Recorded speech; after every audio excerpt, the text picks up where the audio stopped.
Everyone, good morning. কেমন আছো তোমরা সবাই? আশা করছি সবাই খুব ভালো আছো, সুস্থ আছো। আমরাও খুব ভালো আছি।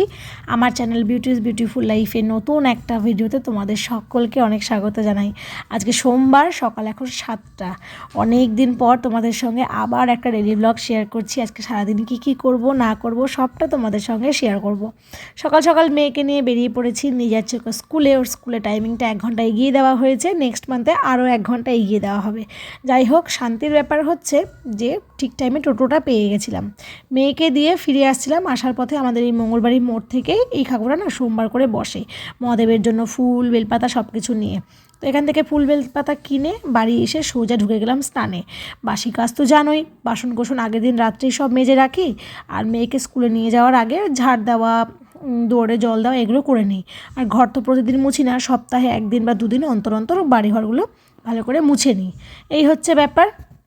স্নান করে বেরিয়ে এলাম, আর ঠান্ডা কিন্তু অনেকটা কমে গেছে। বলো তোমাদের ওদিকের ওয়েদার কীরকম আমাকে জানিও।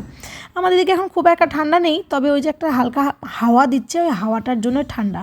বাদ বাকি রোদ কিন্তু ভীষণ সুন্দরভাবে উঠছে।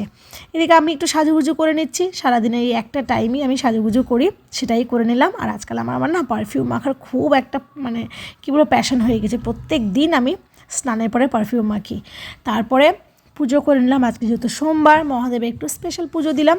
পুজো করার সময় আমি আর কোনো ভিডিও করিনি, কারণ ভিডিও করতে করতে পুজো করলে না পুজোর দিকে মন কম, ভিডিওর দিকে মনটা বেশি চলে যায়। সেটা ভাবলাম একদম পুজোটা কমপ্লিট করে নিই, শেষে তোমাদেরকে আমার পুরো সিংহাসনটা দেখাবো। অনেকদিন তো তোমাদের দেখানো হয়নি বলো, তাই আজকে দেখালাম। কেমন লাগছে দেখে জানিও, আর আমার মহাদেবকে কেমন লাগছে সেটাও কিন্তু জানিও। যৎসামান্য আয়োজনে পুজোটা করার চেষ্টা করেছি, সোমবার তো তাই। এই তো পুজো টুজো কমপ্লিট। এইবারে যাব আমি ছাদে। ছাদে তো তোমরা জানো আমি প্রতিদিন সূর্যদেবকে জল দিই, এর আগেও ভিডিওতে শেয়ার করেছি। আচ্ছা, তোমরা কারা কারা সূর্যদেবকে জল দাও প্রতিদিন আমাকে কিন্তু কমেন্টে জানিও। আর যারা সূর্যদেবকে জল দাও, জানি হয়তো অনেকে জানো বা অনেকে জানো না, শুধু জল কিন্তু দেবে না, শুধু জল দিতে নেই। একটা যে কোনো ফুল, তার সাথে একটু হয়তো চালের দানা বা একটু হলুদ বা একটু চিনি, কোনো কিছু একটা মিশিয়ে তারপরে সেই জলটা তামার পাত্রে করে দিও।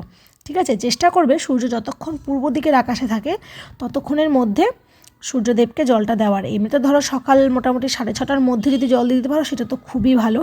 যাই হোক, আমার কোনো দিনই হয়ে ওঠে না 6:30টার মধ্যে সূর্যদেবকে জল দেওয়ার। এইবার কিছুক্ষণ টাইম আমি নিজের মতো করে ছাদে কাটাবো। প্রথমে তো শ্যাম্পু করেছিলাম, তাই চুলটা ভালো করে খুলে ঝেড়ে নিচ্ছি, জলগুলো মুছে নিচ্ছি। এখন খানিকক্ষণ এই সূর্যদেবের তাপটা নিজের শরীরে লাগাবো। সারা ছাদ আমি হেঁটে হেঁটে ঘুরে ঘুরে বেড়াবো। বলতে পারো একমতো ওই মি টাইম কাটানো, এইরকম একটা ব্যাপার। নিচে চলে এসেছিলাম, এসে নিজের মতো করে কিছু কাজ করছিলাম। কিছু কিছু কাজ আমার বাকি ছিল, ওই বিজনেস রিলেটেড আর কি। সেই কাজগুলো কমপ্লিট করলাম। তাতে দাদা চলে আসলো মেয়েকে নিয়ে। এই যে মেয়েকে নিয়ে আসার পরেই হাজব্যান্ড সঙ্গে সঙ্গে ফোন করলো যে চলো ডাক্তারের অ্যাপয়েন্টমেন্ট পাওয়া গেছে, বেরিয়ে পড়ি। আমি তো ভেবেছিলাম আজকে সারাটা দিন আমি বাড়িতে কি করি না করি, মোটামুটি সকাল থেকে সন্ধ্যে, সেটা তোমাদের সঙ্গে শেয়ার করব।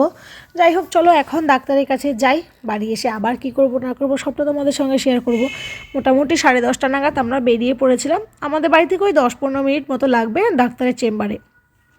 ডাক্তারের চেম্বারে গিয়ে নাম লিখিয়ে কি বলে বেরিয়েছি একটু খাবার খেতে।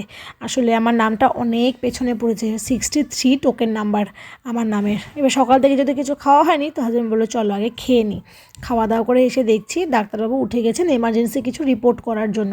আমি একটু গাইনোকোলজিস্টের কাছে এসেছিলাম, বেশ কিছুদিন থেকে বেশ কিছু প্রবলেম হচ্ছিল আমার, দেখেও না দেখার ভান করছিলাম। কিন্তু এখন আর সেটা কি বলবো, না দেখার ভান করলে চলবে না, সেটা খুব প্রবলেম হচ্ছে আমার। এখানে হাজব্যান্ড ভীষণ চিন্তায় বসেছে। ও না যখনই আমাকে ডাক্তারের কাছে নিয়ে আসে, আমার কিছু টেস্ট করতে দেয়, তখনই ওরকম চিন্তায় পড়ে যায়, মুখটা পুরো শুকিয়ে ছোট্ট করে দেয়। তাই ওকে একটু হাসাচ্ছিলাম। অ্যাকচুয়ালি আমার ব্লাড স্যাম্পল নিয়েছে, তার সাথে সাথে আমার আলট্রাসোনোগ্রাফি হয়েছে, আরও একটা স্যাম্পল নিয়েছে। তো সেইগুলো সমস্ত কিছু সেরে রিপোর্ট আসবে 7 দিন পরে। এখন যাচ্ছি বাড়ি। একটা দিন এভাবেই কেটে গেল। বাড়ি চলে এসেছি, বাড়ি এসে ফ্রেশ হয়ে নিয়েছি। আজকে সারাটা দিন যা গেল সত্যি কি বলবো, টানা প্রায় 7.5 ঘন্টা কাটলো।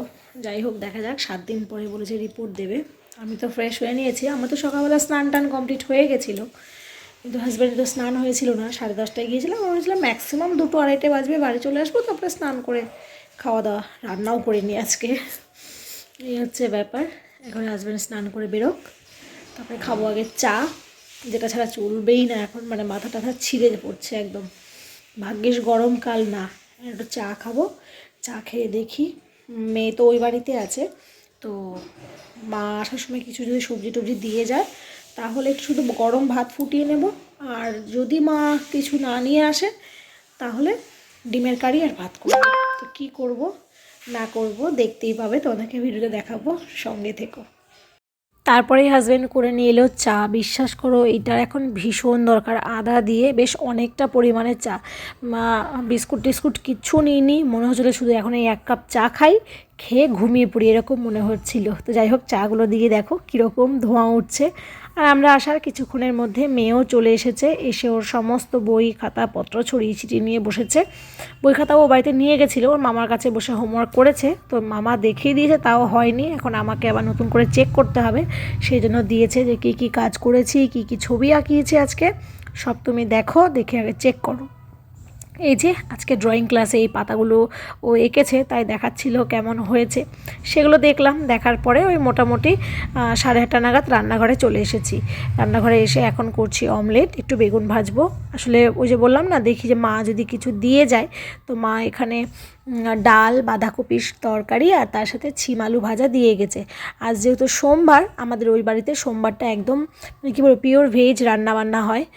আমি তো এখনও মানে ওগুলো ধরিনি, মানে সোমবার করে ভেজ খাওয়া, তবে আমাদের ওই বাড়িতে সোমবার আর শনিবার করে ভেজ খায়। তো মা ওগুলো দিয়ে গেছিলো, আমি প্রেশার কুকারে ভাত করে নিয়েছিলাম। এখন ওই ডিমের অমলেট আর একটু বেগুন ভাজা করে নিচ্ছি, বাঁধাকপি তারপর ওই ভাজা সব কিছু সুন্দর গরম করে নিয়েছি। লাস্ট এখানে যে ডালটা দিয়েছিল, ভাবলাম ডালটাও গরম করে নিই, গরম গরম খাবার খেতে আমরা সবাই খুব ভালোবাসি। এই হচ্ছে ব্যাপার। চলো এবার খাওয়া দাওয়া করব। তার আগে দেখো এদের বাবা মেয়ে কি করছে। এরা এই ঘরে, মেয়ে তো ছবিগুলো রং করছে, আর হাজব্যান্ড এখানে দেখাচ্ছে আমাদের এদিকে কোথাও একটা মাছের মেলা বসেছে, তার আবার ভিডিও করেও ছেড়েছে সোশ্যাল মিডিয়ায়, সেটাই দেখছিলাম আর কি। তো চলো আজকের এই ভিডিওটা এই পর্যন্ত রাখছি। সবাই খুব ভালো থেকো, সুস্থ থেকো, আবারও দেখা হবে খুব তাড়াতাড়ি নতুন কোনো একটা ভিডিওর সঙ্গে। এখনকার মতো টাটা।